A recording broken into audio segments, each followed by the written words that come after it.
নবী করিম সাল্লাল্লাহু আলাইহি সাল্লাম বলেছেন, কোনো মুসলমানের জীবনে যদি কোনো মুসিবত আসে, কোনো বিপদ আসে, কোনো সমস্যা আসে, সঙ্গে সঙ্গে সে যদি ইন্না লিল্লাহি ওয়া ইন্না ইলাইহি রাজিউন পড়ে এবং আরেকটা দোয়া পড়ে, আল্লাহুম্মা জুরনি ফি মুসিবাতি ওয়াখলুফ লি খায়রাম মিনহা, আল্লাহ আমার যে বিপদ হয়েছে এই বিপদের বিপরীতে এর বিনিময়ে আপনি আমাকে সওয়াব দিয়েন, বিনিময় দিয়েন, এবং বিপদে আমার যে ক্ষতি হলো আপনি এর চাইতে ভালো কিছু দিয়ে আমাকে পোষায় দিয়েন।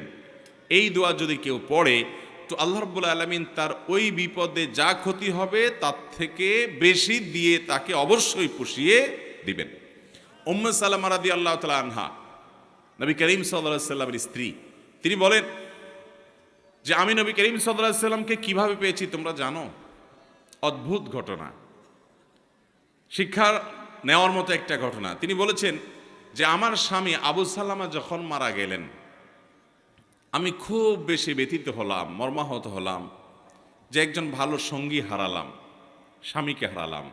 তো আল্লাহর কাছে আমি কেঁদে কেটে নবী সাল্লাল্লাহু আলাইহি সাল্লামের শেখানো এই দোয়াটা পড়েছি, আল্লাহুম্মা জুরনি ফি মুসিবাতি, আল্লাহ আমার মুসিবত এবং বিপদে আপনি আমাকে বিনিময় দিয়েন, বিপদ যে হলো এর বিনিময় আপনি আমাকে দিয়েন, ওয়াখলুফ লি খায়রাম মিনহা, এবং এই বিপদে আমার যা ক্ষতি হলো, আমি যে হারালাম স্বামীকে, তার চাইতে বেটার কিছু আমাকে দিয়েন। আমি দোয়া আল্লাহর কাছে করে গেছি সব সময়। আল্লাহ তাআলা আবু সালামা আমার স্বামীর মৃত্যুর পর অকল্পনীয়ভাবে, অভাবনীয়ভাবে আমাকে মুহাম্মদুর রাসূলুল্লাহ সাল্লাল্লাহু আলাইহি ওয়াসাল্লাম স্ত্রী বানিয়ে দিয়েছে। আবু সালামাকে হারিয়ে তার চাইতে বেটারটা পাইছেন না, পান নাই?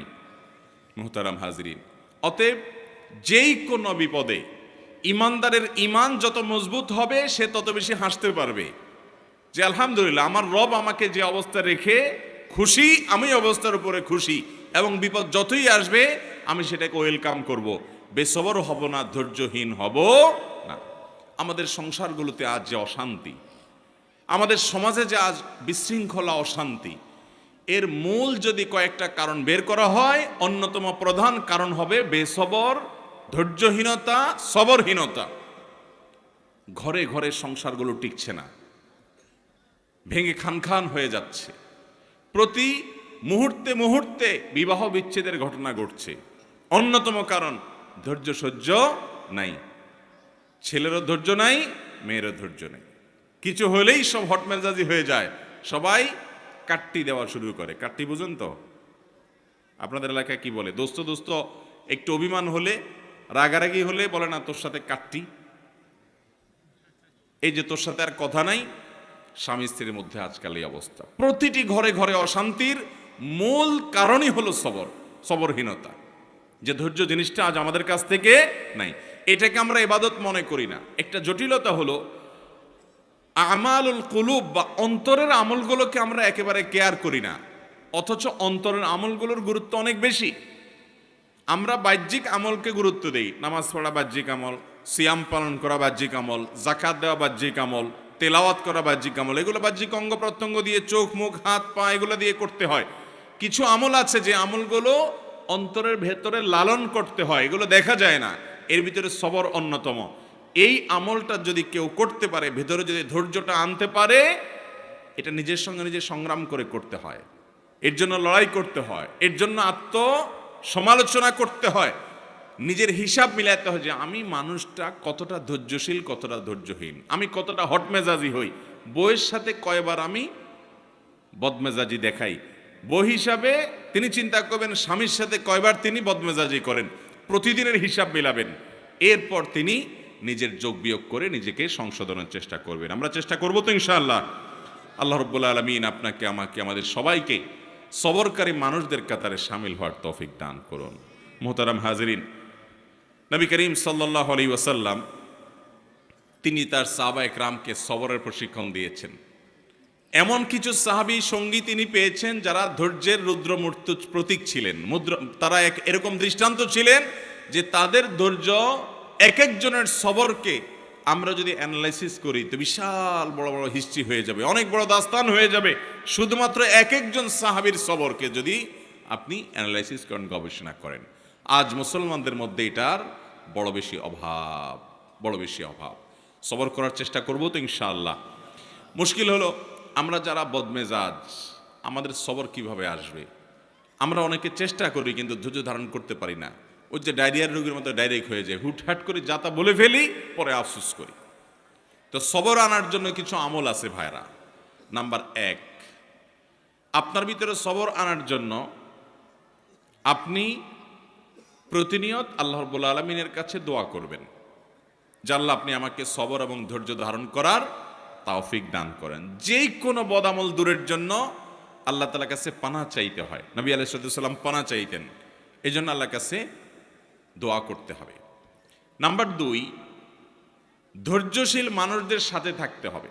কিছু মানুষ আছে দেখবেন যে তুফান হয়ে গেছে, কিন্তু উনি ঠান্ডা মাথায় সব কিছু ডিল করছেন, অস্থির হচ্ছেন না, হুলস্থুল করছেন না, এবং খুব ঠান্ডা মাথায় উনি শান্ত মেজাজে সব কিছু ডিল করে ফেলছেন, সব কিছু সমাধান করে ফেলছেন।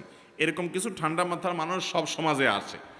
এই মানুষগুলোকে খুঁজে খুঁজে বের করে এদের সাথে থাকবেন। দেখবেন যে আপনি যেটার কারণে আগুন হয়ে যেতেন, উনি সেটার ব্যাপারে দেখবেন যে একেবারে ঠান্ডা পানির মতো শীতল, উনি একেবারে অস্থিরতা দেখাচ্ছেন না। এরকম মানুষগুলোর সোহবত এবং সান্নিধ্য আপনাকে সবরকারী হতে সহায়তা করবে। এটা সব দিকেই পাবেন। কিছু না কিছু মানুষ পাবেন যে তারা খুব বেশি সবর করতে পারে, তাদের মধ্যে আত্মনিয়ন্ত্রণ ক্ষমতা অনেক বেশি। তাদের সান্নিধ্যে যত বেশি থাকবেন তত বেশি আপনার মধ্যে এই সবর করার মানসিকতা আসবে ইনশাআল্লাহ।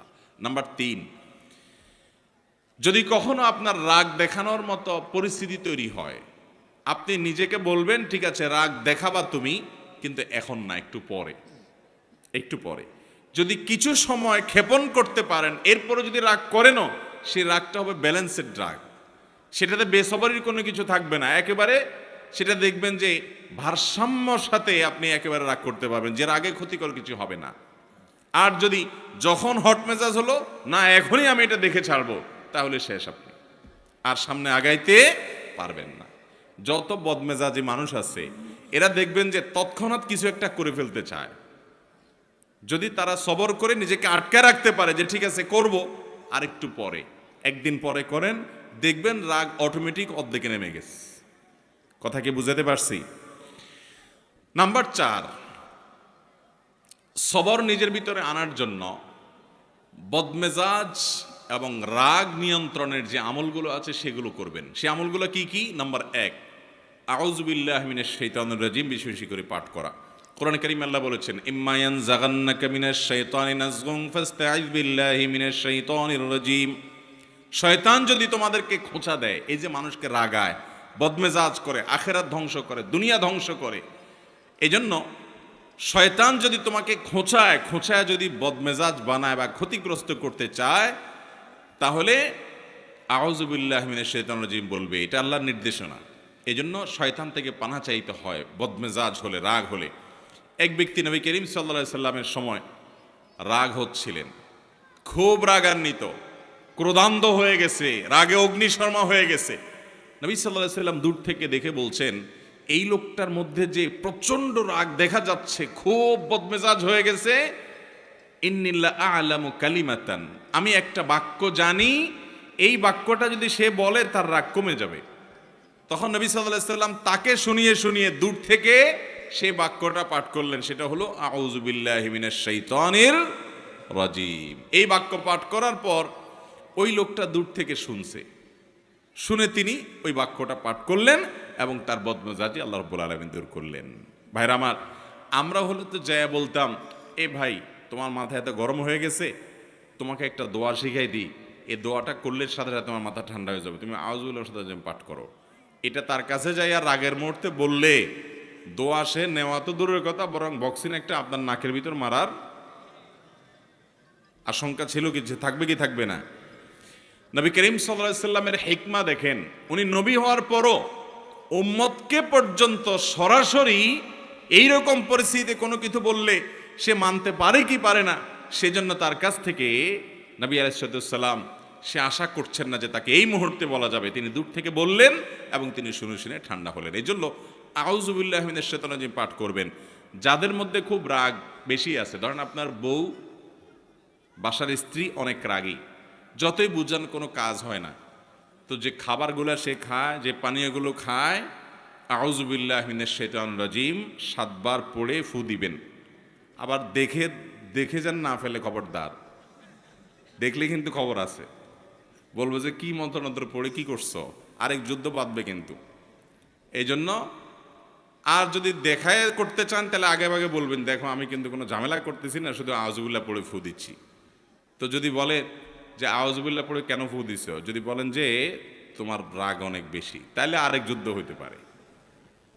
এটা আরেক মুসিবত, এটা সাবধানে করতে হবে। একই কথা পুরুষদের বেলায়ও, মহিলারা পুরুষদের জন্য আমলটা করবেন। বাচ্চাদের জন্য এই আমলটা অনেক বেশি উপকারী। যেটা বলছিলাম শুরুতে, আজকাল বাচ্চারা সব ক্রেজি হয়ে গেছে। সব বাচ্চা দেখবেন ঘরে ঘরে ক্রেজি। ক্রেজি বুঝেন তো, মানে সব রাগী, এমন রাগী যে শুধু ভাঙচুর করবে চতুর্দিকে। অথচ আগে বাচ্চাদেরকে এত বদমেজাজে দেখা যেত না। এটার অনেক কারণ থাকতে পারে। আমার নিজস্ব একটা ভাবনা আছে। এর একটা কারণ আমার কাছে মনে হয়, সেটা হলো আজকাল বাচ্চাদেরকে আমরা নানান ভিডিও গেমস ইত্যাদিতে এত বেশি অভ্যস্ত করেছি, কার্টুন টার্টুন এত বেশি দেখাই, বিভিন্ন ডিভাইস দিয়ে এত বেশি খেলার জন্য তাদেরকে সুযোগ দিয়েছি যে এগুলোতে তারা সারাদিন শুধু মারামারি কাটাকাটি দেখে। গেমসের মধ্যে সে দেখে সামনে যা আছে সব শেষ করে ফেলাও, ঠিক না ঠিক? গুলি করতে থাকো, তুমি সামনে আগাইতে পারবা। গুলি করতে পারো না, তুমি শেষ। সাম্পলুডু খেলতেছো, তাহলে সব খেয়ে ফেলো, তাহলে তুমি সামনে আগাইতে পারো। এই যে অন্যকে শেষ করলে সামনে আগানো যায়, আমাদের দেশেও দেখবেন যে এই অবস্থা। মানুষ বড় হওয়ার পরেও আরেকজনকে দমাইতে না পারলে, আরেকজনের ক্ষতি না করতে পারলে সে আগাইতে পারে না। কারণ ওই যে কালচারটা ওইভাবে বেড়ে উঠছে, বাচ্চা ওইভাবে দেখে দেখে বড় হয়েছে।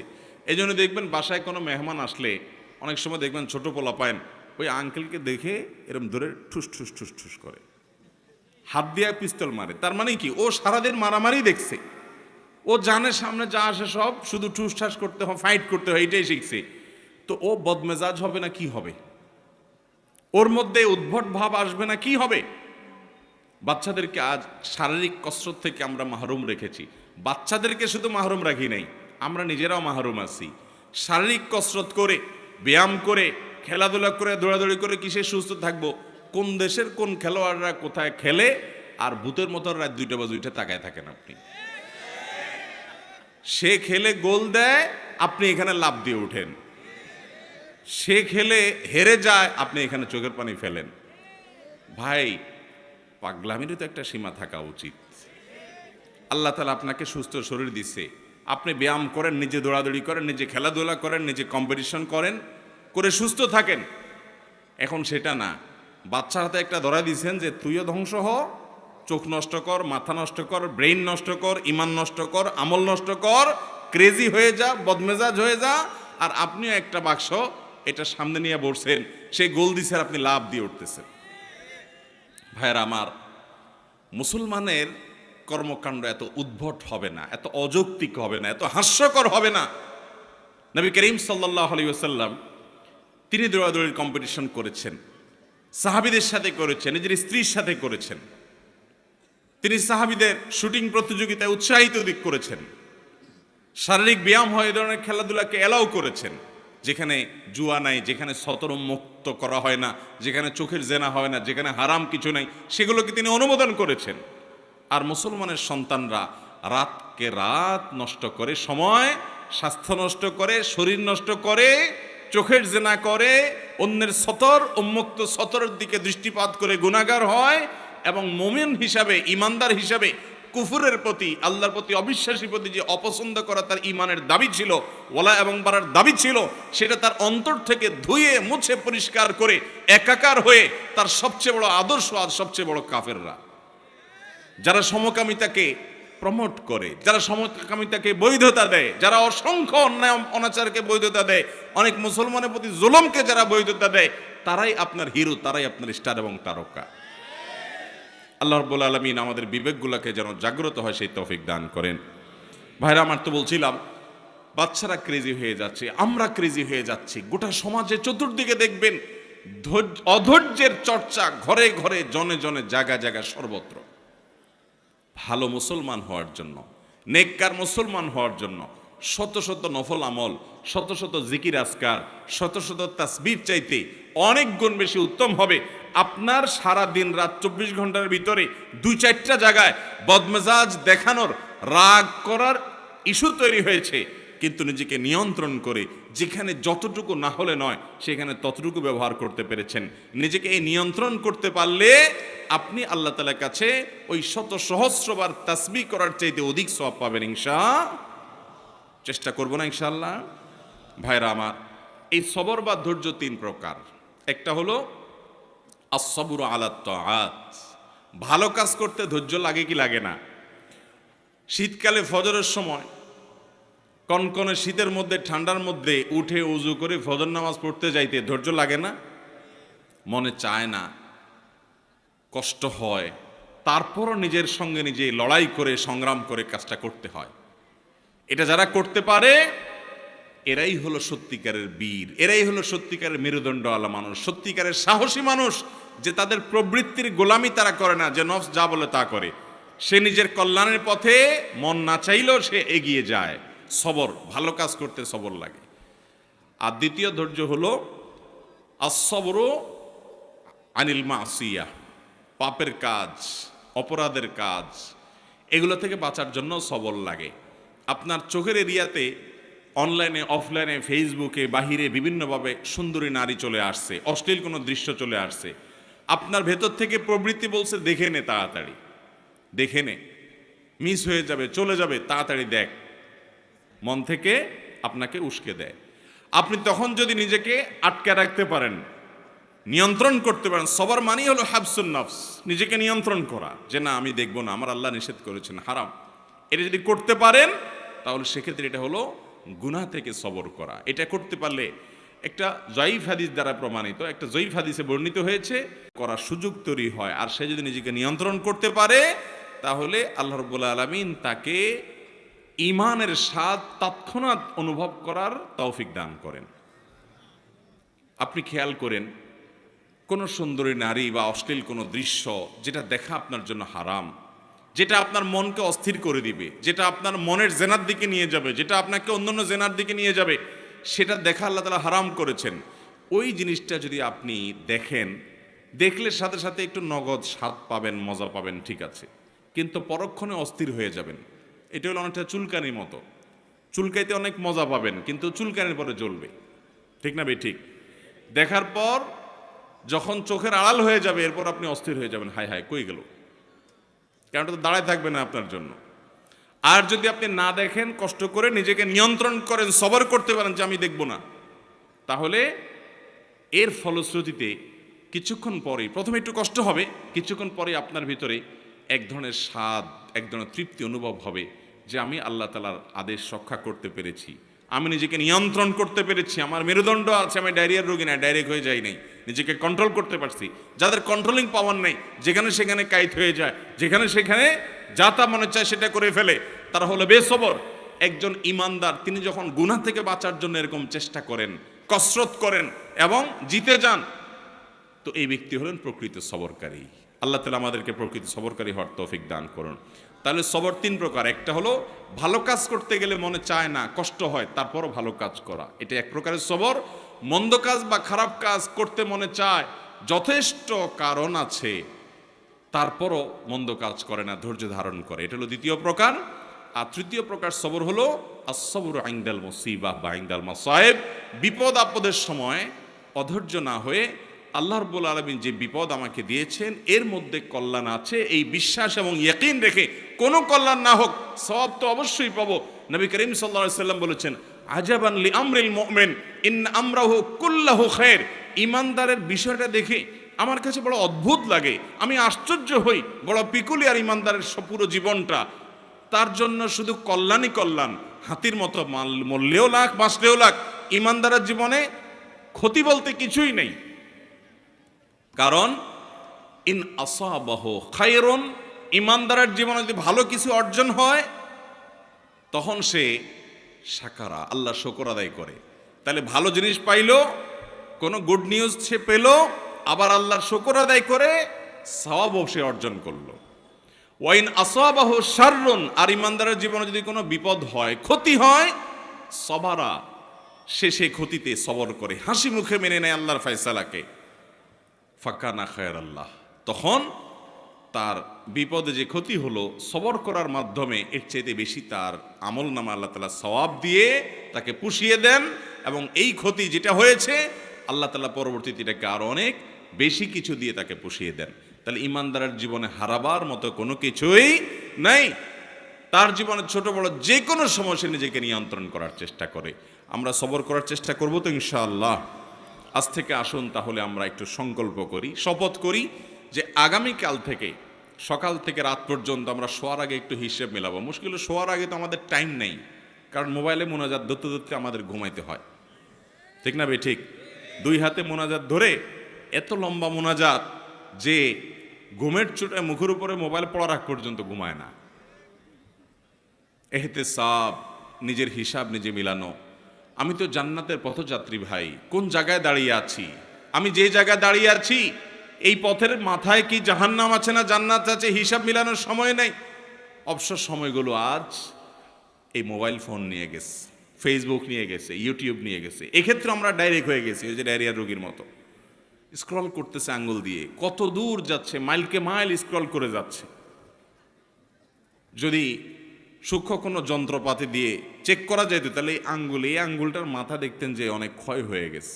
এত পরিমাণ ঘুরছে মোবাইলের উপরে যে মাথা কি হয়ে গেছে, ক্ষয় হয়ে গেছে। কি দেখছে ভাই? এই যে আপনি টানতেছেন, মনে হচ্ছে কিছু হারাইছে, যাচ্ছে তো যাচ্ছে, যাচ্ছে তো যাচ্ছে। ভাইরা আমার, এরকম লাগামহীন হয়ে যাওয়া, নিয়ন্ত্রণ হয়ে যাওয়া, এটাও সবরের খেলাফ। নিজেকে নিয়ন্ত্রণ করতে হয়। এই জন্য রাতে শোয়ার আগে হিসাব মিলাবো যে আজকের দিনে আমি কয়জনের সাথে রাগ দেখাইছি। আপনাকে শয়তান কিন্তু বুঝাবে না তুমি তো অন্যায় রাগ করো নাই, তুমি ন্যায়সঙ্গতভাবে রাগ করছো, ঠিক আছে। রাগ করাটা দোষের না। আল্লাহ এই জন্য বলেছেন ওয়াল কাযিমিনাল গায়যা ওয়াল আফিনা আনিন নাস আল্লাহু ইউহিব্বুল মুহসিনিন। যারা নিজেদের রাগকে সংবরণ করতে পারে এবং যারা মানুষকে ক্ষমা করতে জানে, এবং আল্লাহ রাব্বুল আলামিন ভালোবাসেন যারা মানুষের প্রতি অনুগ্রহ করে। হটমেজাজি হয়ে কাউকে সাইজ করে দিলেন আর বললেন হ্যাঁ আমি অন্যায়ের বিরুদ্ধে তো প্রতিবাদ করছি, দরকার আছে অন্যায়ের বিরুদ্ধে প্রতিবাদ, অন্যায় বিরুদ্ধে বাধা দেওয়ার দরকার আছে, কিন্তু নিজের আখলাক নষ্ট করে না, নিজের আখলাক ঠিক রেখে পরিমাপ করে। এই জন্য আল্লাহ তাআলা বলেছেন ওয়াল কাযিমিন আল গায়জ। আল্লাহ বলেন নাই ওয়াল আদিমিন আল গায়জ, যাদের মধ্যে রাগ নাই তাদের প্রশংসা আল্লাহ করেন নাই। যাদের মধ্যে রাগ আছে কিন্তু এটা নিয়ন্ত্রণ করে, যেখানে যতটুকু ডোজ দেওয়া দরকার ততটুকু দেয়, এই মানুষগুলো আল্লাহ তাআলার কাছে প্রিয় পাত্র হয়। কোন এক সালাফ, আল্লাহর কোন এক নেককার বান্দা, তার একজন অধীনস্থ কাজের লোক একই ভুল বারবার করে, তো উনি ধমক দিয়েছেন, দিয়ে বলেছেন তোমাকে কতবার বলবো আর বলো, আর তোমার মাফ নাই। তখন সে লোকটা বলল আল্লাহর কাছে কিয়ামতের দিন আপনি একই অপরাধ বারবার করার কারণে কতবার ক্ষমার আশা করেন, আমাকে ততবার করলেই হবে। ভাইরা আমার, আজ শয়তান আমাদেরকে নানা ভুল বুঝিয়ে বেসবর করছে। সবর করার চেষ্টা করব তো ইনশাআল্লাহ। তো যেটা বলছিলাম যে দিন শেষে হিসাব করবেন যে আজকের দিনে মোট কয়টা বেসবরি হয়েছে, নোট নিবেন, কোথাও লিখে রাখবেন। পরের দিন চ্যালেঞ্জ নেবেন যে না আজকে যেন আমার এই সংখ্যাটা কোনোভাবে স্পর্শ না হয়েছে, কম যেন হয়। এইভাবে যদি আপনি চেষ্টা করতে থাকেন একসময় দেখবেন অনেক কঠিন কঠিন সময় আল্লাহ তাআলা আপনাকে মাথা ঠান্ডা রেখে কাজ করার তৌফিক দিয়েছেন। দুনিয়াতেও উন্নতি করতে পারবেন, আখিরাতেও পারবেন। আর বেসবর হবেন, জায়গায় জায়গায় বেইজ্জত হবেন, দুনিয়ার বেইজ্জতিও নিশ্চিত।